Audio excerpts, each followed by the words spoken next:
नमस्कार, मैं मनीष स्वागत करता हूं आपको अपने इस यूट्यूब चैनल पे। दोस्तों, रेलवे में ग्रुप डी के नाम पे काफ़ी फर्जीवाड़ा हो रहे हैं और हमेशा होते रहेंगे। क्योंकि देखिए, ग्रुप डी में बहुत सारे ऐसे भी बैकग्राउंड से लोग हैं जो कि गांव देहात से होते हैं, और उसके आस पड़ोस से अगर बच्चे सेलेक्ट होते हैं तो पड़ोसी को भी लगता है कि हमारा बच्चा भी कम से कम रेलवे में जॉब कर रहेगा। कोई झांसे में आ जाता है कि ये हाँ, आपका बच्चा भी ग्रुप डी में हम जॉब लगवा देंगे, अपॉइंटमेंट वगैरह लेटर सब आपको दिलवा देंगे। आपको करना क्या है कि सिर्फ पेमेंट करना है, दौड़ वगैरह सब हम निकलवा देंगे, पीटी वगैरह सब जो भी है हम सब करवा देंगे। बस आपको सिर्फ 10 लाख 12 लाख देनी है एडवांस पेमेंट।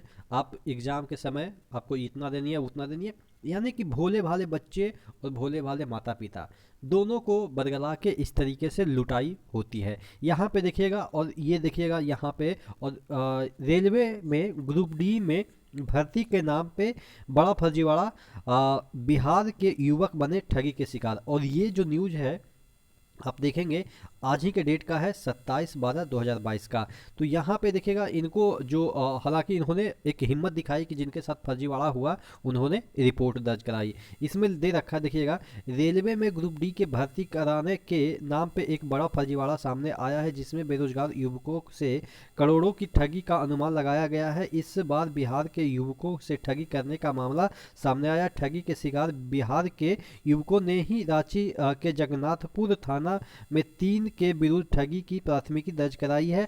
और देखिएगा यहाँ पे बिहार के गया जिले के डेल्टा निवासी रविंद्र कुमार सिंह ने रांची के जगन्नाथपुर निवासी ओमकार तिवारी, अवकाश दुबे और अर्चना कुमारी तिवारी के विरुद्ध नाम दर्ज प्राथमिकी दर्ज कराई है। दर्ज प्राथमिकी में इन पर आरोप है कि रेलवे में ग्रुप डी में नौकरी दिलाने के नाम पर इनके द्वारा 100 से अधिक युवकों से ठगी तो की ही गई है। उन्हें फर्जी ज्वाइनिंग लेटर भी दिया गया है।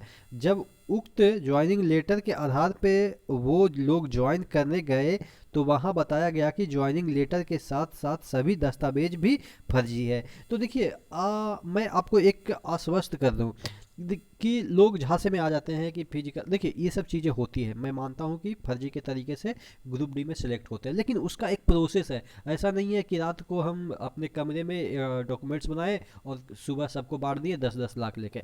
ऐसा नहीं होता। फर्जीवाड़ा का भी देखिए, चोरी कीजिए लेकिन एक मैं ये नहीं प्रोत्साहित कर रहा हूँ कि आपको चोरी करनी है, लेकिन चोरी का भी एक तरीका होता है। जो बड़े बड़े चोर होते हैं या ठग होते हैं वो तो आपको बरगलाएंगे ही।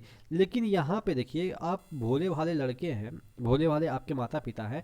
आप देखिए कि आप तो एक तो गलतियाँ कर रहे हैं कि आप फर्जीवाड़ा के तरीके से घुसने चाह रहे हैं कि हमारा रेलवे में जॉब हो जाए, और उस पर दिमाग भी नहीं लगा रहे हैं। पहले तो ये आपको लगाना है कि क्या वो आपको एग्ज़ाम दिला देने के लिए एग्ज़ाम में बैठने के लिए पैसा मांग रहा है, कि कहाँ पे पैसा उसको देना है, या पीटी निकालने के लिए, कब पीटी हुआ, कब आपका रोल नंबर क्या है। आप खुद वेबसाइट पे डेटा चेक कर रहे हैं कि नहीं कर रहे हैं। देखिए, मैं एक सबसे बड़ी चीज़ बताता हूँ जिससे कि आप ज़िंदगी में कभी नहीं फंस पाएंगे। सबसे बड़ी चीज़ ये है कि जिसका भी सिलेक्शन होता है ना, उसका जो सिलेक्शन का प्रोसेस है, शुरू से अंत तक जब आप फॉर्म भरते हैं और जब आपका सिलेक्शन हो जाता है ज्वाइनिंग लेटर तक, जितने भी डॉक्यूमेंट्स आपसे मांगे जा रहे हैं, बीच में कब एग्ज़ाम हुआ, कितने बजे आप एग्ज़ाम में बैठे, कौन सा थंब आपने लगाया, मतलब कि टोटल रिकॉर्ड आरआरबी के पास रहता है। अब जब ज्वाइनिंग कीजिएगा तो वो उस समय वो चीज़ें आपका दिल्ली में पहुंच जाएगा वो चीज़ें।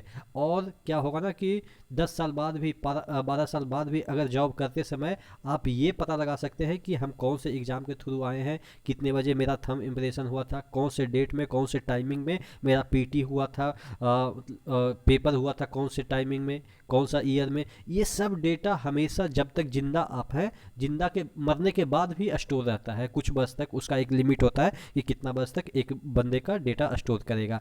तो ये सब जो चीज़ें हैं, आप सोचिएगा कि इधर से उठे और इधर नौकरी पालिए, तो ये बड़ा मुश्किल होता है, क्योंकि हर एक डेटा सेव रहता है एक जेन्युइन बंदे का।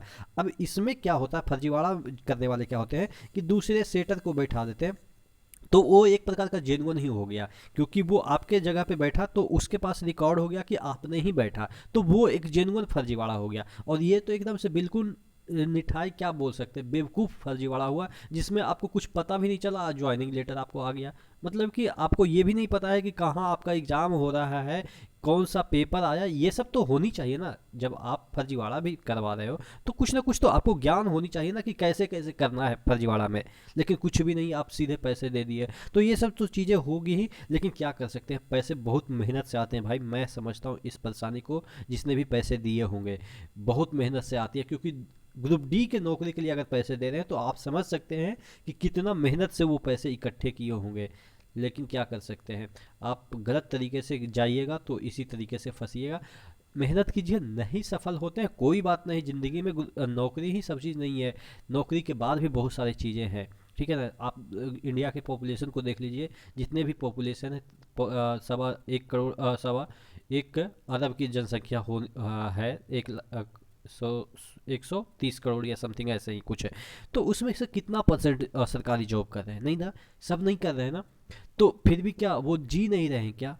तो ऐसा नहीं है भाई कि अगर जो नौकरी नहीं हुई तो उसके चक्कर में, नौकरी लेने के चक्कर में गलत तरीके से 10-20 लाख आप फूक दिए। नहीं, हाँ पढ़ाई कीजिए, मेहनत कीजिए, नहीं मिला कोई बात नहीं, आपने अपना 100% दिया। ज़िंदगी में कभी रिग्रेट नहीं फील होगा कि मैंने मेहनत नहीं किया, मैंने इसके लिए लगा नहीं, नहीं मिला वो अलग बात है। मैंने भी बहुत सारे चीज़ों के लिए मेहनत किया, मुझे भी नहीं मिला। मैं आईआईटी के लिए प्रिपरेशन किया, अभी बहुत सारे ऐसे एग्ज़ाम के लिए भी प्रिपरेशन किया जो जिसमें कि नहीं हुआ। तो क्या हो गया, कुछ ना कुछ तो लाइफ में कर ही रहे हैं। वो अलग बात है कि बड़े चीज़ प्राप्त करने के लिए दौड़े थे, नहीं दौड़ पाए, तो अब छोटे में ही संतुष्ट है। लेकिन ज़िंदगी तो चल रही है ना, तो ऐसे ही चलेगी जब तक चलेगी।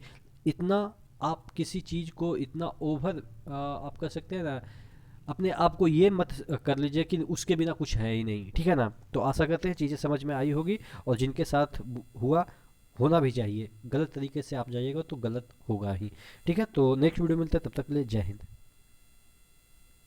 अच्छा, एक चीज़ मैं आपको बता देता हूँ कि मैंने टेलीग्राम, एक चैनल जो है study with E R Manish, और एक दूसरा यूट्यूब चैनल है, यूट्यूब चैनल है जिसका लिंक मैं दे दूंगा। उस पर मैं जितने भी एसएससी के एग्ज़ाम होते हैं, सेंट्रल गवर्नमेंट का या बिहार गवर्नमेंट का एसएससी के एग्ज़ाम होते हैं, उसका अपडेट देता हूँ। तो जो सेकंड चैनल है उसको भी जाके आप सब्सक्राइब कर लीजिएगा, क्योंकि वहाँ पे रेलवे से संबंधित तो नहीं, लेकिन हाँ अदर एग्ज़ाम से संबंधित जितने भी एग्ज़ाम होते हैं, मैंने जो भी क्रैक किया अपने एक्सपीरियंस के आधार पे, मैं वहाँ पे आपको समझाने की कोशिश करता हूँ। तो उस चैनल को भी ज़रूर सब्सक्राइब कर लीजिएगा। नाम है उस चैनल का ड्रीम स्टडी, ध्यान दीजिएगा, ड्रीम स्टडी। उस पर मेरा एक लोगो भी है, DREAM स्टडी। अभी सर्च में शायद नहीं आएगा, 72 dream study E R Manish लिख दीजिएगा तो सर्च में भी आ जाएगा। लेकिन अभी सिर्फ ड्रीम स्टडी सर्च कीजिएगा तो नहीं आएगा। तो यही सब चीज़ें हैं जो कि आपको ध्यान रखने वाली बात है। मेहनत करते रहिए, देखिए वैकेंसी तो आएगी ही, इसी साल आपकी वैकेंसी आने वाली है, ठीक है। तो मेहनत करते रहिए, जरूर सक्सेस मिलेगा, ठीक है। नेक्स्ट वीडियो मिलते हैं, तब तक के लिए जय हिंद।